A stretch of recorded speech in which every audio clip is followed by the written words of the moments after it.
నమస్తే. ఈ యుద్ధం వల్ల విపరీతంగా గ్యాస్ కష్టాలు మొదలవుతున్నటువంటి పరిస్థితి అయితే చాలా క్లియర్గా కనిపిస్తోంది.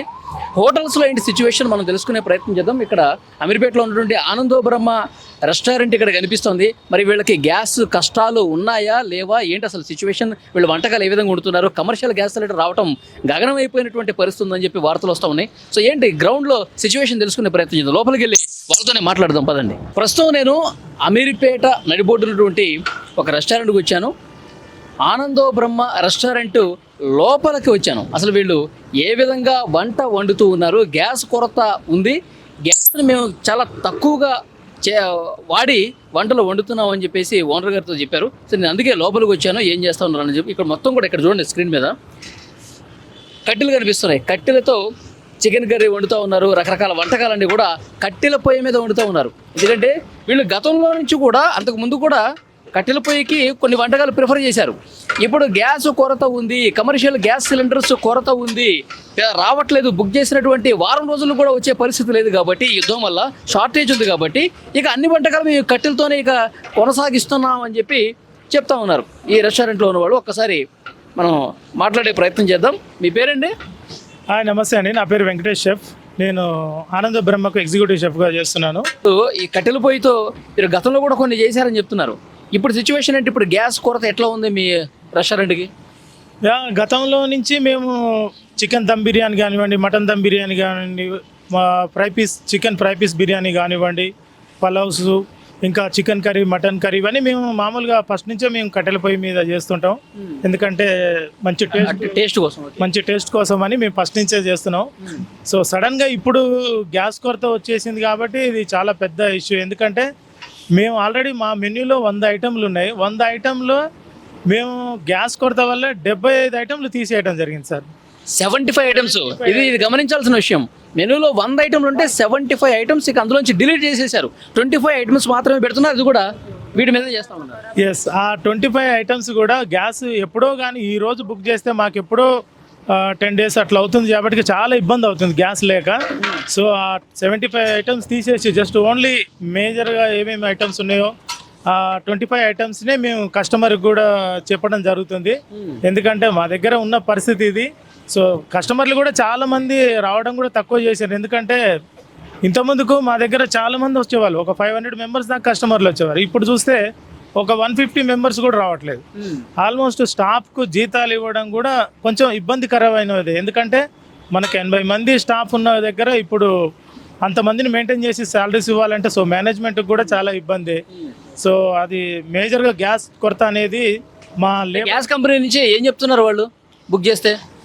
గ్యాస్ ఇక్కడ లేదు, అక్కడ పైన యుద్ధాలు జరుగుతున్నాయి, మేమేం చేయలేమని చెప్పేసి వాళ్ళు చెప్పడం జరుగుతుంది సార్. సో వాళ్ళు చెప్పడం సింపుల్గానే ఉండొచ్చు, కానీ మాలాంటి జీతాల మీద ఆధారపడి బతికే వాళ్ళ జీవితాలు మాత్రం చాలా అస్తవ్యస్తం అయినాయి. ఎందుకంటే జీతాలు వస్తాయో రావో అనే పరిస్థితిలో కూడా ఇంకా మేము అది సందిగ్ధాలనే ఉన్నాం. ఎందుకంటే మేనేజ్మెంట్ సరిగా మంచిగా వర్క్ అవుతుంది, రన్ అవుతుందంటే వాళ్ళు కూడా ఇవ్వడానికి సిద్ధంగా ఉంటారు. సో అక్కడ బిజినెస్ లేకుంటే వాళ్ళు కూడా ఇవ్వడానికి ఎలా ఇది అవుతారు? కస్టమర్స్ ఎవరైనా అడుగుతున్నారా, ఏంది మాకు ఫేవరెట్ ఐటమ్ ఇది లేకుండా చేశారు, ఎన్ని ఎందుకు కట్ చేశారు, మేము తినాలనుకుంటున్నా అట్లా వచ్చి చెప్తున్నారా? చాలా మంది అదే అడుగుతున్నారు. రెగ్యులర్గా మన దగ్గర మంచి మంచి స్పెషల్ ఐటమ్స్ పెట్టాము మేము. సో ఆ స్పెషల్ ఐటమ్స్ అన్నీ గ్యాస్ మీద ప్రిపేర్ చేసేవి. జస్ట్ ఇవి ఓన్లీ బల్క్గా మేము తయారు చేయడమే జరుగుతుంది, కానీ మెయిన్ అయితే అవి ఆర్డర్స్ అనేవి కొట్టేది గ్యాస్ మీదనే ఇస్తుంటాం.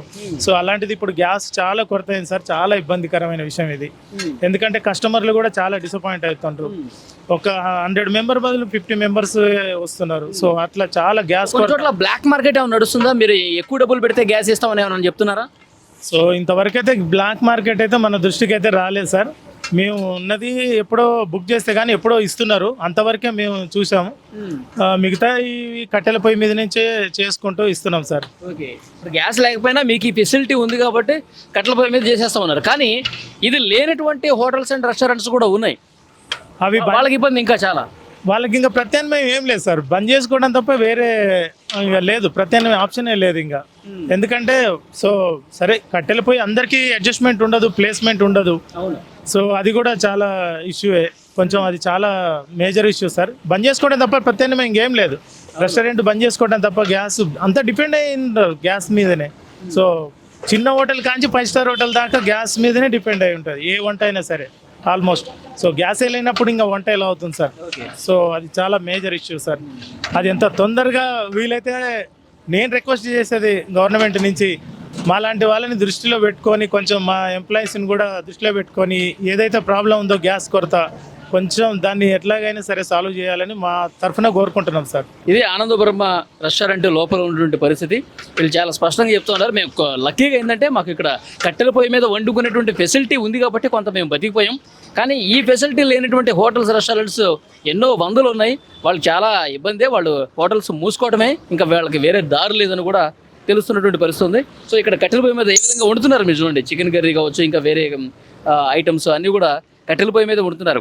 గతం నుంచి కూడా వాళ్ళు టేస్ట్ కోసం కట్టెల పొయ్యిని యూజ్ చేస్తూ ఉన్నారు. కానీ ఇప్పుడు పరిస్థితులు కట్టెల పొయ్యి మీద మాత్రమే వండుకునే సిచ్యువేషన్ వచ్చింది.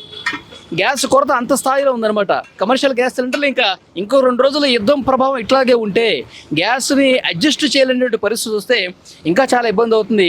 ఇక మేము కూడా ఇంకా చాలా ఐటమ్స్ ఇప్పటికే తగ్గించాం, ఇంకా తగ్గించే పరిస్థితి వస్తుందని చెప్పి ఇక్కడ హోటల్లో రెస్టారెంట్లో ఉన్న వాళ్ళందరూ కూడా చెప్తా ఉన్నారు. ప్రస్తుతం నేను భద్రాచలం కేఫ్ దగ్గర ఉన్నాను.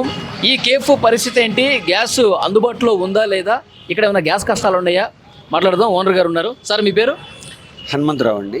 హనుమంతరావు గారు, ఈ యుద్ధం వల్ల గ్యాస్ ఆగిపోయింది, ఇక్కడ రావట్లేదు, సప్లై లేదా అని చెప్తా ఉన్నారు. సో దీనివల్ల ఏదైతే గ్యాస్ ఏజెన్సీలు ఉన్నాయో వాళ్ళు కూడా మాకు ఇక్కడ షార్టేజ్ ఉంది, స్టాక్ లేదు, ఇవ్వలేకపోతున్నాం అని చెప్తా ఉన్నారంట. మీ హోటల్కి ఏమైనా ఇబ్బంది అనిపించింది ఇప్పటివరకు? ఇబ్బంది అండి వాస్తవంగా. ఉదయం ఏమైందంటే అసలు గ్యాస్ లేదు. కస్టమర్స్ ఏమో దోశలు రోజు టిఫిన్ చేసే వాళ్ళు ఉంటారు కదా, వాళ్ళ డ్యూటీకి వాళ్ళు వెళ్ళాలి కదా, వాళ్ళందరూ వచ్చేసారు. కానీ గ్యాస్ అతనికి మాకు సప్లై చేసి అతనికి మేము ఫోన్ చేస్తే ఇవి వస్తున్నానండి, అదిగో వస్తున్నానండి, ఇదిగో వస్తున్నానండి అని అక్కడికి వెళ్తే ఆయన వాటాకి 3 స్తంభాలు ఇచ్చారట. ఆయన దగ్గర నుంచి మేము 2 సంవత్సరాల నుంచి తీసుకుంటున్నాం. ఆయన ఏం చేశాడంటే మాకు ఒక స్తంభం కేటాయించాడు. పరిస్థితి అలా ఉంది వాస్తవంగా. మా దగ్గర మా 2 హోటల్స్ మీద మా దగ్గర 40 మంది వర్కర్స్ ఉన్నారు. వీళ్ళందరూ కూడా వాళ్ళకి అందరికీ కూడా జీవనోపాధి ఇదే. ఇప్పుడు మాకేమనిపిస్తుందంటే ఈ రేపు కానీ ఎల్లుండి కానీ పూర్తిగా గ్యాస్ లేక బంద్ అయ్యే పరిస్థితి వస్తుందా? మరి ఈ అద్దెలు వాస్తవంగా ఈ సిటీలో ఎంత అద్దెలు ఉంటాయి? ఎంత తక్కువ లేదనుకున్నా కూడా ఒక స్క్వేర్ ఫీట్ చాలా రేటు ఉంటుంది. ఈ అద్దెలు, కరెంటు బిల్లులు, వీళ్ళ జీతాలు, పని చేయించుకోకపోయినా వర్కర్స్ని కాపాడుకోవాలంటే వాళ్ళకి జీతాలు ఇవ్వాలి. ఈ పరిస్థితులు చాలా గడ్డుగా ఉన్నాయి. వాస్తవంగా భయంగానే ఉంది. కానీ మనం ఏం ఇప్పుడు మీరు గ్యాస్ బండ తీసుకున్నారు కదా, దానికి ఏమైనా ఎక్కువ పెట్టారా? కొంచెం ఎక్కువ పెట్టామండి. అంటే మాకు ఎప్పుడు సప్లై చేస్తాడు అతను. పాపం అతనికి మాకు ఉన్న అనుబంధాన్ని బట్టి అతను ఎప్పుడు మాకు సప్లై చేస్తాడు కాబట్టి అతను ఏం కష్టపడుతున్నాడో తెలియదు. ఇప్పటివరకు మమ్మల్ని కాపాడాడు. రెగ్యులర్ మీద ఎన్ని వందలు ఎక్కువ ఇచ్చారు? సుమారు రెగ్యులర్ మీద ఒక 500 రూపాయలు ఎక్కువ ఇచ్చాం. 500 రూపాయలు అంటే అతనికి కూడా పడుతుంది. అంటే బయట నేను కొన్ని హోటల్స్లో కూడా మాట్లాడాను. వాళ్ళు బ్లాక్ చేసేసారు, 4000 పెడితే కానీ బండ ఇవ్వమని చెప్పేసి అంటా ఉన్నారు. కమర్షియల్ సిలిండర్ మాకు చాలా ఇబ్బందిగా ఉంది సార్ అని చెప్పి ఒక హోటల్ యజమాని నాతో అన్నాడు. అంటే వాస్తవం అయ్యుండొచ్చు. మాకేమో అంత టైం వాస్తవంగా అక్కడ బయట ఏం జరుగుతుందో మేము అంత గమనించలేదు. అంత టైం కూడా దొరకట్లేదు. హోటల్ అంటే మీకు తెలుసు, ఉదయం 5 గంటలకు మొదలైందంటే రాత్రి మేము 12 అయితే పడుకునేటప్పటికల్లా. ఈ యూట్యూబ్లో కొద్దిసేపు రాత్రి వార్తలు చూసా. ఆ వార్తల్లో చెబుతున్నారు రాబోయే కాలంలో మనకి ఓడలు రావటం లేదు, ఇబ్బంది ఉంటుంది, మరి ఇలాంటి ఇబ్బంది వస్తుంది, లేకపోతే బెంగళూరులో ఆఫ్ చేశారు, మద్రాసులో హోటల్స్ అన్నీ బంద్ చేశారు అని వార్తలు రాత్రి చూసినప్పుడు నేను ఏమంటే మా గ్యాస్ అతనికి ఫోన్ చేస్తే ఏమంటే నాకేమన్నా 4-5 ఇచ్చినా తప్పనిసరిగా మీకు అందులో 1-2 ఇస్తాను. మరి మీ దగ్గర 2 సంవత్సరాల నుంచి సప్లై చేస్తున్నాను, నేను మిమ్మల్ని హోటల్ని ఎట్లా ఒకటి కాపాడుతాను, మీరేం కంగారు పడకండి అని చెప్పేసి అన్నాడు. ఇప్పుడైతే ఉదయమే మాకు వచ్చింది ఇబ్బంది. కానీ అతను ఒక స్తంభం తీసుకొచ్చి ఇచ్చాడు. మీకన్నా మేము ఇప్పుడు ఈ రంజాన్ పైనుంచే ఏమన్నా తీవ్రమైన కొరత ఏర్పడి ఇక ఇవ్వలేని పరిస్థితి మూసుకోవాల్సిందండి. ఇప్పుడు రంజాన్ సందర్భంగా మాకు 24 గంటలు నడుపుకోమని ఇచ్చారు. ఈ రోజు మేము రాత్రి 1 గంటకి క్లోజ్ చేద్దాం అనుకుంటున్నాం. ఎందుకంటే పొయ్యిలు నిరంతరం వెలుగుతూ ఉంటే బేరం ఉన్నా లేకపోయినా గ్యాస్ ఇదైపోతూనే ఉంటుంది. దానికంటే బెస్ట్ బంద్ చేసి మళ్ళీ ఎర్లీ మార్నింగ్ మన దగ్గరకు వచ్చే డైలీ కస్టమర్స్కి ఆఫీసులకి వెళ్ళాలి, వాళ్ళు పని చేసుకోవాలి, వాళ్ళకి మన మీద ఆధారపడి వస్తారు. వాళ్ళు ఏమి తినకండి ఇంటికాడ వాళ్ళు వస్తారు, నైట్ డ్యూటీ అయినాక నైట్ వస్తారు. మధ్యరాత్రిలో బంద్ చేద్దాము, గ్యాస్ని కొద్దిగా మనం కూడా పొదుపు చేద్దామని ఆలోచన ఒకటి. రెండోది అంటే మాకు ఒక గోడ ఒకటి ఉంది. అక్కడ మేము అసలు కట్టెలు పోయి మేము అనుకున్నాం, మా వంట మాస్టర్లో మేము అనుకున్నాం ఫెసిలిటీ ఉంది. గోడౌన్ దగ్గర కొంచెం ఆ మట్టి అది అంతా ఉంది. అక్కడ ఓనర్ రిక్వెస్ట్ చేసి మనము పని చేద్దాం, దోశ బట్టి అంటే నడపలేనులే కానీ ఇడ్లీ, ఈ వడ, బోండా ఇలాంటి ఆ కట్టెల పొయ్యి ఒకటి పెట్టి దాని మీద చేద్దాం. అధికారులు ఇప్పటికే కొంత సమాచారం ఇచ్చినట్టుగా వార్త వస్తూ ఉంది. ఎందుకంటే ఈ ఆయిల్ మీద కొంచెం ఎక్కువ గ్యాస్ అవసరం పడే పిండి వంటలు ఏవైతే ఉన్నాయో, టిఫిన్స్ ఏవైతే ఉన్నాయో, ఆహార పదార్థాలు ఏవైతే ఉన్నాయో అవి కొంచెం తగ్గించుకోండి, మెనూను కూడా కొద్దిగా తగ్గించుకోండి అంటున్నారు. అవునవును, మెనూని కూడా తగ్గించుకోవాలి. అన్ని పెరిగినాయండి. ప్యాకింగ్ సామాన్ దగ్గరికి వెళ్తే ప్యాకింగ్ సామాన్ ఎంత పెరిగింది అనుకుంటున్నారు? అసలు 10 రూపాయలు ఉన్నది 20 రూపాయలు అయింది. అసలు ఆ షాప్లో మాకు ఎప్పుడు ఇచ్చేవాళ్ళు కదా, ఒక విధంగా సంబంధ బాంధవ్యాలు ఉంటాయి, స్నేహం ఉంటుంది, వాళ్ళు బాధపడుతున్నారు. మేము ప్యాకింగ్ చేసే ప్రతి ఐటమ్ కూడా డబల్ అయిపోయింది. అదేంటండి అని అంటే అసలు వాళ్ళందరూ పెంచేశారండి పైన మొత్తం. డబ్బు కడితేనే వస్తుంది, మాకెప్పుడు బిల్ టు బిల్, ఈ బిల్ ఇస్తే మళ్ళీ బిల్లు డబ్బులు ఇచ్చేవాళ్ళం. ఇప్పుడు అట్లా కాదు, క్యాష్ ఇవ్వండి అని చెప్పేసి గొడవ చేస్తున్నారు. బాగా పెరిగిపోయింది. మేము కూడా ఆలోచన చేస్తున్నాం, అసలు ఇప్పుడు మనం కూడా ఎక్స్ట్రా పెంచాలి, తప్పదు. మరి ఇప్పుడు మనం లాస్ పోలేం కదా. జరుగుతున్న విషయం మీద అయితే ఇప్పుడైతే లాసే వస్తుంది. కారణం ఏంటంటే అన్నీ పెరిగిపోయింది టోటల్గా. మరి కొంత మేము కూడా అదే ఆలోచన చేస్తున్నాం, తగ్గిద్దామని. ఒకటి కొంత ప్యాకింగ్ ఛార్జెస్ డబల్ అయిపోయినాయి. ఇప్పుడు మొత్తం ఎక్కువ స్విగ్గీ జొమాటో ఆర్డర్స్ వెళ్తాయి, వాటన్నిటికీ ప్యాకింగ్ వెళ్తాయి. కస్టమర్ ఎవరైనా సరే జాబ్ చేస్తూ ఇంటికి పోయి స్నానం చేస్తుందాం అనుకున్నప్పుడు టేక్ అవే తీసుకెళ్తాడు. అవన్నీ కూడా ఇబ్బంది వస్తుంది. ప్యాకింగ్ సామాను పెరుగుతున్నాయి, మొత్తం పెరుగుతున్నాయి. అర్థం కావట్లేదు అసలు పరిస్థితి ఏంటి, ఏం జరుగుతుంది. ఏదైనా యుద్ధం అనేది అందరూ శాంతియుతంగా మంచిగా పరిష్కారం చేసుకొని దాన్ని మానవులందరూ సంతోషంగా ఉండాలి కదా. ఇందులో అందరూ ఎంతలా ఉన్నోడికైనా కూడా వాడింట్లో కూడా వండి పెట్టేవాళ్ళు లేరు. ఇయ్యాల ఆడు కూడా హోటల్ మీద ఆధారపడాల్సిందే. డబ్బులు తినలేడు కదా. అతనికి ఒక మంచి ఫుడ్ తినాలని అంటే హోటల్సే ఆధారం. ఇవాళ చాలా ఇబ్బంది పడతారు. ఏదైనా సిటీలో వేలాదిగా హోటల్స్ ఉన్నాయి, వాళ్ళందరూ కూడా ఇబ్బంది పడతారు. హోటల్స్ అన్ని బంద్ చేసుకుంటే పాపం ఎంత. ఒక ఆయన మొన్న మా దగ్గర గోంగూర పచ్చడి మేము కలిపిస్తే తిని ఆయన ఎంత సంతోషపడ్డాడంటే, ఇది మా అమ్మమ్మ మా అమ్మ వాళ్ళు ఆ కాలంలో తిన్నాను, నా వయసు ఇప్పుడు 75 ఏళ్ళు, ఈ హైదరాబాద్లో నాకు ఇంత చక్కటి శాకాహార భోజనం దొరికింది మీ దగ్గర అని చెప్పేసి ఆయన. ఆ డబ్బులు సమస్య కాదు, అంత ప్రేమగా ఆప్యాయతగా మాట్లాడాడు. ఎప్పుడో మా అమ్మమ్మ కలిపెట్టింది. మేమేం చేస్తామంటే ముద్దపప్పు ఆవకాయ కానీ, ముద్దపప్పు గోంగూర పచ్చడి కానీ, ముద్దపప్పు టమాటా పచ్చడి మంచిగా నెయ్యేసి మంచిగా కలిపి కస్టమర్కి సమపాళల్లో కలిపి రుచిగా అందిస్తాం. అది ఆయన ఫీల్ అయ్యాడు. రిటైర్డ్ ఐఏఎస్ ఆఫీసర్ ఆయన. ఇప్పుడు మళ్ళీ తిందామని వస్తాడు. ఒకవేళ గ్యాస్ సమస్య వచ్చి ఆయన బంధువులంతా అమెరికాలో ఉన్నారు. ఆయన దగ్గర ఏదో ఒక వంట మనిషి ఎవరో ఉన్నారు, నేను అప్పుడప్పుడు వచ్చి మీ దగ్గర తింటాను, ఎంత బాగుందని చెప్పేసి ఆయన చాలా అప్రిషియేట్. నేను ఏదో పని చేసుకుంటాను నా దగ్గరకు వచ్చి అభినందించాడు. మరి ఇవాళ ఎంతమంది ఉన్నారండి నగరంలో అలాంటి పెద్ద వయసు ఉన్నోళ్ళు, పిల్లలు ఇక్కడ దగ్గర లేనోళ్ళు, లేకపోతే తల్లి లేనోళ్ళు, భార్య దగ్గర లేనోళ్ళు అందరూ కూడా హోటల్స్ లోనే తింటారు. ఏదైనా ఇబ్బంది వచ్చి హోటల్స్ అన్ని బంద్ అయితే వాళ్ళు ఇంకా ఎక్కడ తినాలో కూడా అర్థం కాదు. పిల్లల్ని ఎత్తుకొని వస్తారండి మా దగ్గరికి. పాపం ఆ చిన్న పిల్లలు అందరూ జాబులు కదండి, భార్యకి జాబు, భర్తకి జాబు. ఒక్కోసారి మా దగ్గరికి ఆదివారం నాడు పిల్లల్ని ఎత్తుకొని వస్తారు. పిల్లలతో పాటు తల్లిదండ్రులు వాళ్ళు ఆకలిగా తింటూ ఉంటారు. నాకు ఆశ్చర్యం వేస్తుంది, ఎందుకోసమంటే వాళ్ళకి ఆ టైం ఉండదు.